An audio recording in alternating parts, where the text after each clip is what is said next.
गौरव हैं पूर्व सैनिक, और बलिदान की जो हमारी परंपरा है वो महान परंपरा है। उन्होंने वो न केवल उस परंपरा को प्रणाम करने यहाँ आए, और बल्कि उन्होंने जिस तरीके से उत्तराखंड की बलिदान की परंपरा को राष्ट्रीय बलिदान की परंपरा के साथ जोड़ा, एक रिश्ता कायम किया, मैं उस रिश्ते के लिए भी उनको बहुत बहुत धन्यवाद देना चाहता हूँ। उनको भी धन्यवाद देना चाहता हूँ। पीसीसी को भी, क्योंकि पीसीसी अध्यक्ष ने उनके नेतृत्व में पहला इतना बड़ा आयोजन है, मैं उनको भी बहुत धन्यवाद देना चाहता हूँ। जब मैं पीसीसी कह रहा हूँ तो होल इंटायर टीम जो पीसीसी की है उसको धन्यवाद दे रहा हूँ।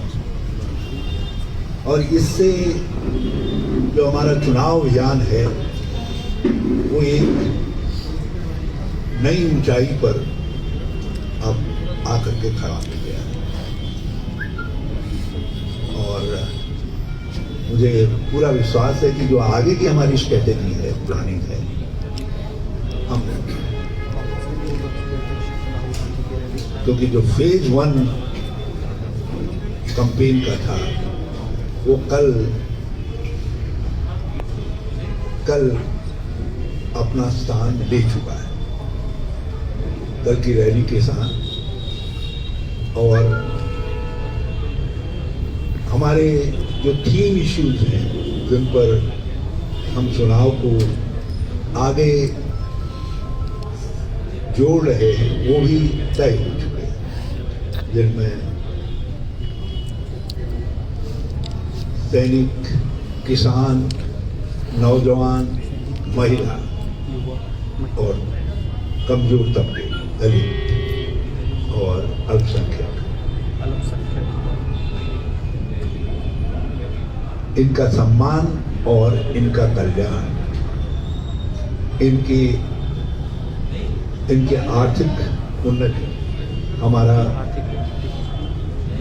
हमारे प्रमुख मुद्दे, और उसमें नौजवानों को रोजगार को, एक रोजगार मूलक उत्तराखंड के निर्माण को हम सर्वोच्च प्राथमिकता देंगे। और राहुल जी ने कुछ मंत्र दिया जो सार्वजनिक रूप से दिया उन्होंने, हम उस वो मंत्र रोजगार के विषय में हमारी घोषणा पत्र का प्रमुख हिस्सा होगा।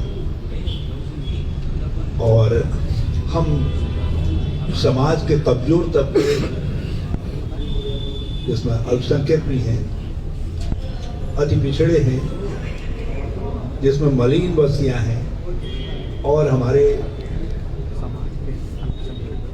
शेड्यूल कास्ट और शेड्यूल ट्राइब्स हैं, ये जो हिस्से हैं, इनके लिए घोषणा पत्र में हम अलग चैप्टर, एक सेपरेट घोषणा के तौर पर उसको डेडिकेट करेंगे। रोजगार, किसान के बाद इन इश्यूज पर हम अलग से एक घोषणा पत्र का किस रूप में होगा ये हम तय करेंगे। लेकिन ये राहुल जी ने जिस भावना को व्यक्त किया उस भावना के अनुरूप ही ये होगा, और हम इसको फोकस में लाएंगे। महंगाई को लोगों की कैसे हम कम कर सकते हैं, हमने एक 200 रुपया पर सिलेंडर पर प्रति परिवार महिला के नाम पर प्रतिमाह देने की बात कही है, उसको हम और बढ़ाएंगे। उस पर हम पार्टी में मंथन करेंगे, अपनी वित्तीय स्थिति का आकलन करेंगे राज्य की, और उसको हम और आगे बढ़ाएंगे। मैंने पहले भी कहा था, मैं आज फिर दोहरा रहा हूँ कि जब हम भाजपा पे कुछ आरोप लगा रहे हैं तो उन आरोपों के साथ हमारा क्या पॉजिटिव एजेंडा है, वो पॉजिटिव एजेंडा भी हमने आगे रखा है। और कांग्रेस का दृष्टिकोण पूरे चुनाव में नकारात्मक बिंदुओं पर हमारा फोकस नहीं रहेगा, हमारा फोकस सकारात्मक बिंदुओं पर रहेगा। हाँ, इस सरकार के जो कमजोरियां हैं, जो काले कारनामे हैं, जो भ्रष्टाचार इस सरकार में है, जो विकास के साथ धोखा हुआ है, जो उत्तराखंड की उपेक्षा हुई है, जो हमारे लिए एक हास्यास्पद स्थिति खड़ी की गई है। कुंभ के मेले में सारे राज्य को हंसी का पात्र बना दिया गया। टेस्टिंग घोटाले और जिस तरीके का मैनेजमेंट हुआ, और उस मैनेजमेंट से सारे देश में संदेश गया कि कोरोना 2 के लिए उत्तराखंड का कुंभ जिम्मेदार है। वो हमारा बड़ा भारी अपमान था उत्तराखंड का। तो हम इन सब चीज़ों को लाएंगे और इनको उजागर करेंगे, इनको लोगों के सामने लाएंगे। और उसके लिए मैं शुरुआती तौर पर खुद 7 भाजपाई ढोल की पोल खोल, भाजपाई ढोल की पोल खोल सभाएं बड़ी सभाएं कर, और हमारे दूसरे नेतागण भी, उन सब का कार्यक्रम बनाया जा रहा है। वो लोग भी इस तरीके से ये भाजपाई ढोल की पोल खोल, ताकि इस सरकार का जो निकम्मा बन रहा है, और जब मैं इस सरकार कहता हूं तो इस सरकार का अर्थ है मार्च 2017 के बाद अस्तित्व में आई भाजपा।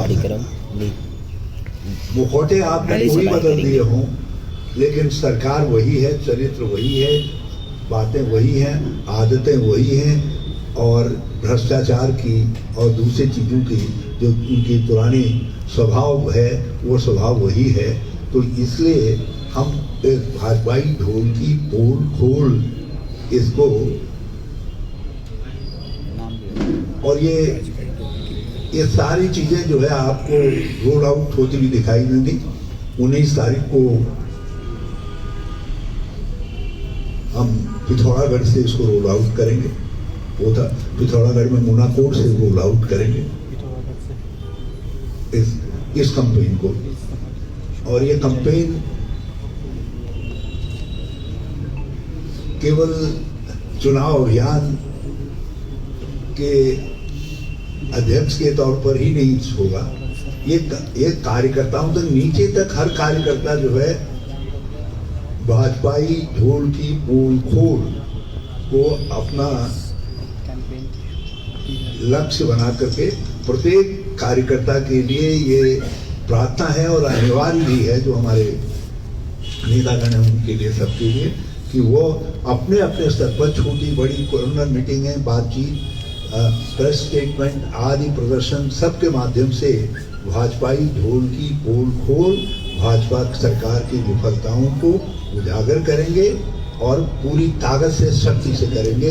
ये हमारे जो दूसरा चरण, एक चरण कल राहुल जी के साथ हमने एक ऊंचाई, एक प्लेटफॉर्म पर आ गए हैं। वहाँ से जो दूसरा प्लेटफॉर्म है वो जो है इस सरकार की विफलताओं को, ताकि चुनाव का शंखनाद होने के साथ साथ हम इस सरकार को लोगों के सामने पूरी तरीके से बेनकाब कर सकें, ये हमारा इसका लक्ष्य होगा। एक बात, कल हमारे नेता ने हमारी सैन्य परंपरा को प्रणाम करते हुए बहुत सारी बातें कही, बलिदान का रिश्ता जुड़ा, और जो स्वाभाविक है, इंदिरा जी से उत्तराखंड का वैसे भी स्वाभाविक रिश्ता है। उनके परिवार से हमारा रिश्ता उनकी दादी माँ से शुरू है, दादी की दादी माँ से, दादी की माँ से, कमला नेहरू जी से है। वो यहाँ सैनिटोरियम में भर्ती रही थी, और उनके दादा जवाहरलाल नेहरू जी यहाँ की जेल में रहे थे। तो जवाहरलाल नेहरू, कमला नेहरू, इंदिरा गांधी, राजीव गांधी, सोनिया गांधी, इन सब से जो रिश्ता जुड़ा था, उसको कल हमारी सैन्य परंपरा को प्रणाम करने आ करके राहुल गांधी जी ने और मजबूत कर दिया और पुष्ट कर दिया और उसको शक्तिशाली बना दिया। हम थैंक यू राहुल के साथ हमने 3 दिन ये कार्यक्रम चलेगा। जनरल बिपिन रावत जी के गांव जाकर के प्रारंभ करेंगे हम, और 3 दिन के अंदर राज्य भर के जितने शहीद हैं, चाहे वो स्वतंत्रता संग्राम के शहीद हैं, चाहे राज्य आंदोलन के शहीद हैं, चाहे हमारे देश की सीमाओं की रक्षा करने वाले शहीद हैं, चाहे अपने जान की बाजी लगा करके कानून व्यवस्था को की रक्षा करने वाले लोग हैं, चाहे पैरा के लोग हैं, चाहे हमारे पुलिस के लोग हैं, चाहे हमारे राज्य आंदोलनकारी हैं, स्वतंत्रता संग्राम सेनानियों के परिवार हैं। कांग्रेस के प्रत्येक नेता के लिए 3 दिन की कार्य योजना पीसीसी के अध्यक्ष जी ने कहा वो जारी करने जा रहे हैं, जिसका सबको अनुसरण करके ये वीर ग्राम परिक्रमा यात्रा कहलाएगी। वीर ग्राम परिक्रमा यात्रा शुरुआत जनरल बिपिन रावत के गांव से होगी, क्योंकि वो पूर्व घोषित है, और उसके दूसरे दिन से 3 दिन के लिए ये यात्रा जो है सबको करनी है। और किसी गांव की परिक्रमा करनी है। जिला कांग्रेस कमेटीज इसको संयोजित करेंगी, ब्लॉक कांग्रेस कमेटी इसमें सह संयोजक की भूमिका अदा करेंगी, और सब कांग्रेसजन इसमें पार्टिसिपेट करेंगे। ये 3 दिन में पूरी होगी। हमने 3 दिन इसलिए कह दिया, ये 1 दिन में भी हम कर सकते थे सबके लिए, लेकिन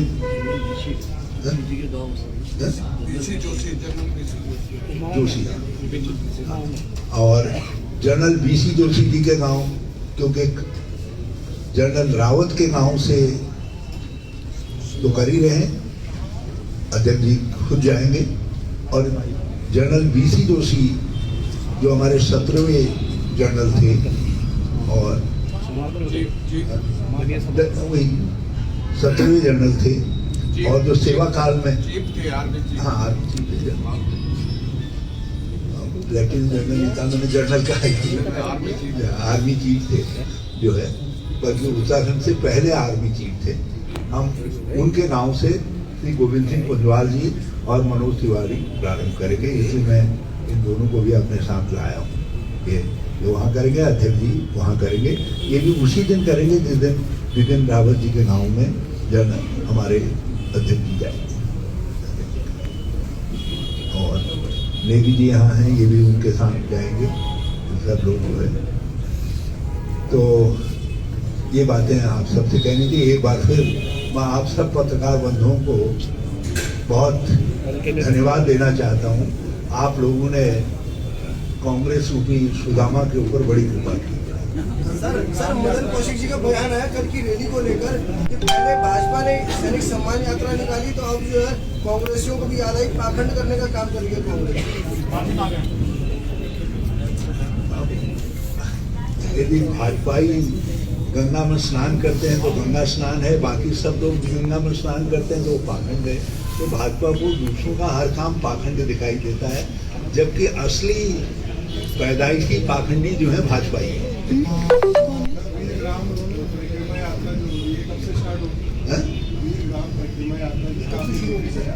कब से शुरू होगी ये हम असल में उनसे गांव से हम कंफर्म नहीं कर पाए कि वो 20 को हो रहा है 21 को हो रहा है उनकी 13वीं जो है। तो उनकी 13वीं जो है के दिन तो वहाँ जाएंगे, और उस दिन कुमाऊं में जनरल बीसी जोशी के गांव में जाएंगे, और उसके बाद 3 दिन वहाँ से, यदि 21 को होगा तो 21, 22, 23 को, और यदि जो है 20 को होगा तो 20, 21, 22 को ये यात्रा, ये हम कंफर्म कर रहे हैं। मैं आते वक्त कंफर्म करने की कोशिश कर रहा था, लेकिन नहीं हो पाया।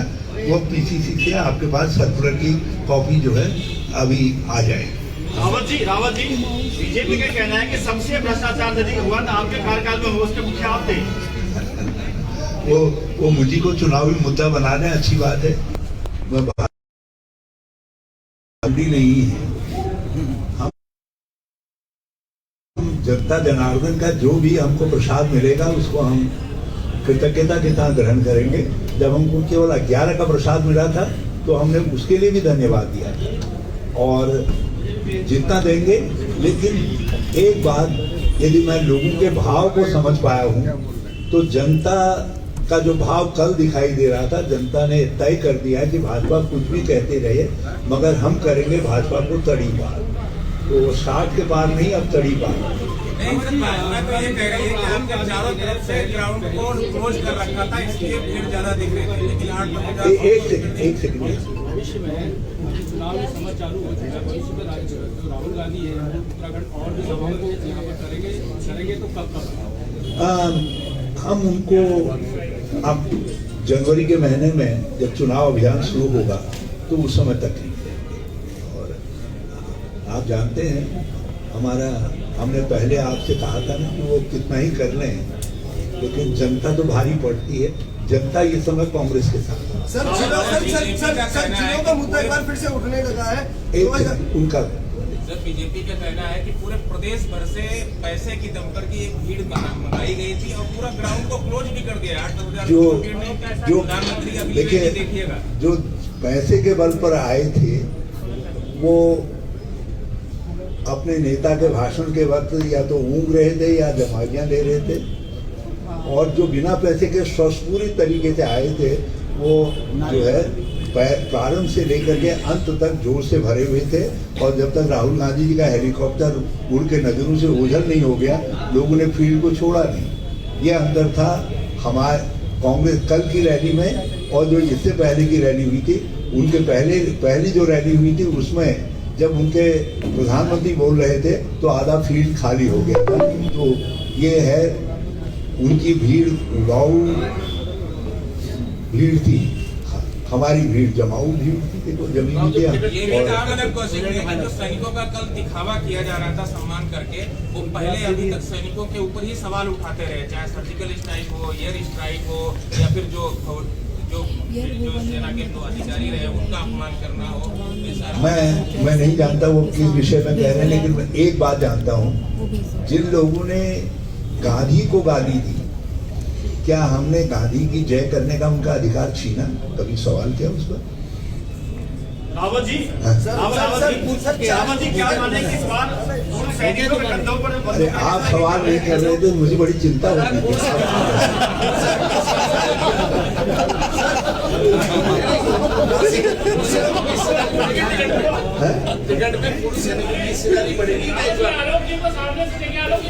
पूर्व सैनिक, महिला और नौजवान, हमारी बड़ी दिली इच्छा है कि ये ज्यादा से ज्यादा लोगों को टिकट दिए जाएं। जहां भी ये जीतने की स्थिति में होंगे या हम उनको जीतने की स्थिति में ला सकेंगे, वहां हम उनको टिकट देंगे, क्योंकि आखिर लोकतंत्र में संख्या जुटाना भी जरूरी है। रावत जी सर जिलों के मामले में एक बार फिर से दाव शुरू हो गया। आम आदमी पार्टी ने 6 जिले नए 2011 हमने 9+2 वाले हैं। हम तो काम कर चुके हैं, ये तो आज घोषणाएं कर रहे हैं। मैंने तो उसके लिए 100 करोड़ का बजट रखा था 2016-17 के बजट में, जो है आप देख लीजिएगा 2016-17 में। यदि हमारी सरकार को इन्होंने बीच में गड़बड़ाया नहीं होता तो ये जिले सब अस्तित्व में होते। हमने उन जिले बनाने के लिए तहसील बनाने की, उप तहसील बनाने की, पटवारी हल्के बनाने की प्रक्रिया पूरी की है। आप सारे राज्य में देख लीजिए, कहीं तहसील बनाने की मांग है। हमने सारी प्रक्रियाएं पूरी करके रखी हैं, पकी पकाई खिचड़ी बना करके रखी है। हमको मौका देंगे तो हम उसको जो है कर देंगे। इनको तो अभी यदि आज कोई जिन्होंने घोषणा की है, आज कोई पूछ ले कि भाई साहब आपने कितने जिलों की घोषणा की थी, नाम क्या क्या है उन जिलों के, तो वो नाम भी नहीं बता सकेंगे। और मुझसे कोई पूछेगा, मैं सीमा भी बता दूंगा आपको, पटवारी हल्के भी बता दूंगा, तहसील के हल्के भी बता दूंगा। तो ये चुनावी थी। चुनावी लोग हैं, हम जमीन पर करने वाले लोग। एक सवाल जिज्ञासा है, जिज्ञासा 1 मिनट। आपने कहा संदीप दीक्षित पार्टी में कुछ नहीं है और कुछ नहीं है। यदि मैं नहीं जानता, मैं मेरी नज़र में है नहीं, यदि ऐसा कहा तो मैं समझता हूँ उन्होंने शीला जी भी उनको ऊपर से डांट लगाएंगे। मुझे मालूम नहीं है। ये कभी कभी आजकल सोशल मीडिया में बड़ी फेक न्यूज़ भी चल जा रही है। डोंट कैरी अवे बाय दो मास। जब भाजपा जैसी कलाकार पार्टी है तो वो पता नहीं किसके नाम से क्या फेक न्यूज़ चला दे रही है, उसको हमारे खाते में मत जोड़िए। बाइट है सर, बाइट है। बोले थे, फिर माफी मांग ली थी उन्होंने। सर बोला था यदि मैं कह रहा हूँ कोई बात ऐसी है तो उनकी माँ भी माफ नहीं करेगी। सर कल मनीष सिसोदिया आए थे और आपने स्कूल को लेकर कमेंट किया, दिल्ली के स्कूल को लेकर। फिर वो कल एक हल्द्वानी के स्कूल में गए, उन्होंने कहा अब हरीश रावत जी को दिल्ली के स्कूल में आना चाहिए। मैं आ चुका भाई दिल्ली के, मैंने मनीष सिसोदिया जी हमारे देश के बहुत होनहार नेताओं से, बल्कि जब दिल्ली में एक बार वो पिछड़ रहे थे तो मैंने भगवान से टीवी पर प्रार्थना की, मैंने कहा भाई कम से कम मनीष को जीतना चाहिए। लेकिन हमने मनीष जी से कभी ये सवाल नहीं किया कि ये मॉडल स्कूल नाम आपने हमारी ना कर दी। हमने तो 14-15 मॉडल स्कूल, हमने तो 600 मॉडल स्कूल खोले और दिल्ली के अंदर 5-7 मॉडल स्कूल बना देना कोई बड़ा काम है। वो देखना है तो हमारे राजीव नवोदय देखिए, राजीव अभिनव स्कूल देखिए। तो उत्तराखंड जैसे राज्य के अंदर उनका दिल्ली का मॉडल फिट बैठता ही नहीं है। और हमसे 5 गुना ज्यादा बजट के बाद यदि आपने कुछ स्कूलों को, 1-8 दर्जन स्कूलों को चमका दिया तो क्या कर दिया भैया? हम तो यदि हमारे पास उनका आधा भी हो तो हम अपनी शिक्षण व्यवस्था को एक नई ऊंचाई पे लेकर के जाएंगे। देखिए दिल्ली में ये सत्यता है कि स्कूलों की दशा, आधे से ज्यादा स्कूलों की दशा, जबकि वहाँ पर स्कूल कम है और आधे से ज्यादा स्कूलों की दशा बहुत बुरी है। और आप 4-5 या 1 दर्जन मॉडल स्कूल दिखा करके ये नहीं कह सकते कि दिल्ली के अंदर सब स्कूल उस लायक हैं। मैंने ये कहा उनसे, और वो भी क्लेम नहीं कर सकते कि सब स्कूल जो है हमने चमका दी। वो आपने कहा ना कि साहब वहाँ तो गधे कोई मिलते हैं। कुछ स्कूल हैं ऐसे, कुछ स्कूल ऐसे हैं। और ये भी सत्यता है कि जो उनके मोहल्ला क्लिनिक है उनमें ताले लटके पड़े हैं, बल्कि उनके बाहर जो है गली के कुत्ते सोते हैं। ये मरीज इलाज कराने नहीं जाता। यदि वो कहलवाना चाहेंगे तो मैं और भी कह दूंगा। मैं दिल्ली की सड़कों के क्रैक्स भी बता दूंगा, क्योंकि दिल्ली को सब जानते हैं। कितना पानी का भराव हो रहा है वो भी बता दूंगा। लोगों के घुटने तक जो है लोगों को वहाँ के सड़कें पार करने में जाना पड़ा, वो भी बता दूंगा। यदि मान लिया वो कह रहे हैं तो फिर भाजपा तो बहुत सारी बातें हैं। सर भाजपा अध्यक्ष ने नया रोजगार का आंकड़ा पेश किया। उन्होंने कहा 3 लाख जो मनरेगा में और लोग जोड़े हैं, यानी कि अब जो है संख्या 10,61,000 हो गई रोजगार दिए जाने वालों। देखिए बहस थी कि जो रजिस्टर्ड बेरोजगार हैं हमारे एम्प्लॉयमेंट एक्सचेंजेस में, उनकी संख्या क्यों बढ़ रही है, उनकी वृद्धि क्यों हो रही है। आप मनरेगा में यदि आपने दे दिया तो वो तो कांग्रेस के खाते में जाएगा, सोनिया गांधी जी के खाते में जाएगा। आप तो मनरेगा विरोधी थे, तो आप मनरेगा में किसी को एम्प्लॉयमेंट मिल गया तो ये भाजपा के खाते में क्यों जाना चाहिए। यदि किसी को सस्ता गेहूं चावल मिल रहा है तो ये भाजपा के खाते में क्यों जाना चाहिए। ये तो कांग्रेस के समय में खाद्य सुरक्षा योजना शुरू हुई, ये तो दूसरे के काम को अपने नाम पर लगा देते हैं। हम उनसे पूछना चाहते हैं कि बेरोजगारी की वृद्धि दर आज उत्तराखंड में सर्वाधिक क्यों, सरकारी पद 27,000 क्यों रिक्त पड़े, और इनमें से 18,000 पद 2017 से रिक्त पड़े। 18,000 पद जिनके अध्याचन हमने किया है। और 8,000 9,000 पद इन्होंने मृत घोषित कर दिए हैं। बहस इस बात पर, यदि भाजपा आती है तो इस बात पर बहस करें हमसे। सर कांग्रेस इस बार जवान और किसान और भगवान के नाम पर आगे जा रही है, चुनाव में जा रही है, क्या बीजेपी को कॉपी कर रहे हैं? वाह, आपके मुंह में घी शक्कर, आपने तो हमको नारा ही दे दिया, किसान जवान भगवान भगवान। ये कॉपी को बीजेपी करे, हमारा कर रहे हैं। ये मंदिर मंदिर भी जा रहे हैं, जवानों को भी याद कर रहे हैं, किसानों का भी दर्द बता रहे हैं। तो कहेंगे जवान किसान नौजवान भगवान, आपके उसमें हमने जवान और जोड़ दिया। हमें कोई अर्थ नहीं। यदि भाजपा ये कह रही है तो उनके कहे को मैं कॉम्प्लीमेंट मानता हूँ और हम स्वीकार करते हैं। ये जवान, और आप भी लिख लीजिए, हम किसान जवान नौजवान और भगवान। जवान सुन के मनोज भाई ज्यादा खुश है, कुंजवाल जी थोड़े गंभीर हो गए। कुंजवाल जी दिल से जवान है। यहाँ पर दिल से जवान का आंकड़ा ज्यादा है। आज भी शादी अटेंड करने के बाद लंबा चल रहा है। तो मैं आप सबको धन्यवाद दूं फिर। हम एक बार फिर सबको धन्यवाद देते हुए आपको विशेष